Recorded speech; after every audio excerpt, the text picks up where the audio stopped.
കോൺഗ്രസിലെ മുഖ്യമന്ത്രി ചർച്ചകൾക്കിടെ മുസ്ലിം ലീഗിനെതിരെ മലപ്പുറം കോട്ടക്കലിൽ ഫ്ലക്സുകൾ പ്രത്യക്ഷപ്പെട്ടിരിക്കുകയാണ്. മുഖ്യമന്ത്രിയെ കോൺഗ്രസ് ഹൈക്കമാൻഡ് തീരുമാനിക്കട്ടെ, PR ചതിക്കുഴിയിൽ വീഴാതിരിക്കാൻ ശ്രദ്ധിക്കണമെന്ന് എഴുതിയാണ് ഫ്ലക്സ്.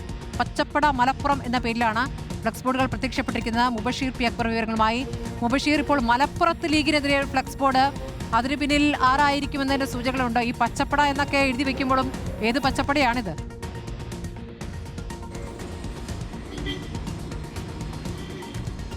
സ്മൃതി, കോൺഗ്രസിലെ മുഖ്യമന്ത്രി ചർച്ചകൾ സജീവമായി നടക്കുന്ന വേളയിലായിരുന്നു കഴിഞ്ഞ ദിവസം VD സതീശനെ മുഖ്യമന്ത്രി സ്ഥാനത്തേക്ക് പരോക്ഷമായിട്ട് പിന്തുണച്ചുകൊണ്ടുള്ള സാദിഖ് അലി ശിഹാബ് തങ്ങളുടെ ഒരു പ്രതികരണം വന്നിരുന്നത്.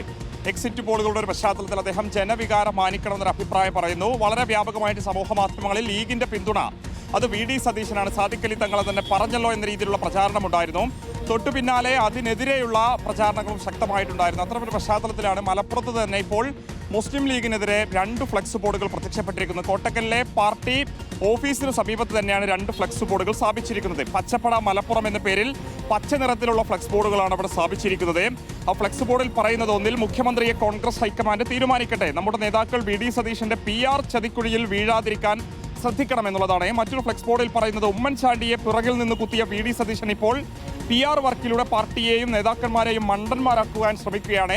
അത് നേതാക്കന്മാർ ശ്രദ്ധിക്കണമെന്നുള്ളതും തിരുത്തണമെന്നും ഫ്ലക്സ് ബോർഡിലൂടെ ആവശ്യപ്പെടുന്നുണ്ട്. പച്ചപ്പട മലപ്പുറം എന്ന ഒരു ഫ്ലക്സ് ബോർഡുമായിട്ട് മുസ്ലിം ലീഗിന് ഒരു തരത്തിലുള്ള ബന്ധവുമില്ല എന്നുള്ളതാണ് പ്രാദേശിക നേതൃത്വവുമായി സംസാരിക്കുമ്പോൾ മനസ്സിലാക്കാൻ സാധിക്കുന്നത്. കോൺഗ്രസ് നേതാക്കളും പൂർണ്ണമായിട്ട് ഇത് നിഷേധിക്കുന്നുണ്ട്. VD സതീശനെ ലീഗ് പിന്തുണച്ചു എന്ന പ്രചാരണത്തിനെതിരെ വലിയ രീതിയിലുള്ള എതിർപ്പ് രൂക്ഷമായിട്ടുണ്ടായിരുന്നു. സമൂഹ മാധ്യമങ്ങൾ ഉൾപ്പെടെ MK മുനീറിന്റെ പ്രതികരണം ഉൾപ്പെടെ ഇക്കാര്യത്തിൽ വന്നിരുന്നു. അദ്ദേഹം പറഞ്ഞിരുന്നത് മുസ്ലിം ലീഗ് അത്തരമൊരു നിലപാട് സ്വീകരിച്ചിട്ടില്ല, മുഖ്യമന്ത്രിയെ കോൺഗ്രസ് ആണ് തീരുമാനിക്കുക, മുസ്ലിം ലീഗിന്റെ നിലപാട് ഹൈക്കമാൻഡിനെ നേരിട്ട് അറിയിക്കുന്നതാണ് മുസ്ലിം ലീഗിന്റെ രീതി. സാദിഖ് അലി തങ്ങൾ പറഞ്ഞതിനെ വളച്ചൊടിച്ചാണ് പ്രചരിപ്പിക്കുന്ന രീതിയിലുള്ള പ്രതികരണങ്ങൾ ഉൾപ്പെടെ പുറത്തുവരുന്ന ഒരു പശ്ചാത്തലത്തിൽ കൂടിയാണ് ഈ ഫ്ലെക്സ് ബോർഡുകൾ ഇപ്പോൾ കോട്ടക്കലിൽ തന്നെ പ്രത്യക്ഷപ്പെട്ടിരിക്കുന്നു. ശരി, മുബഷീർ പി അക്ബറാണ് മലപ്പുറത്ത് നിന്നുള്ള പുതിയ ഫ്ലെക്സ് ബോർഡിന്റെ വിവരങ്ങൾ നൽകിയിരിക്കുന്നത്.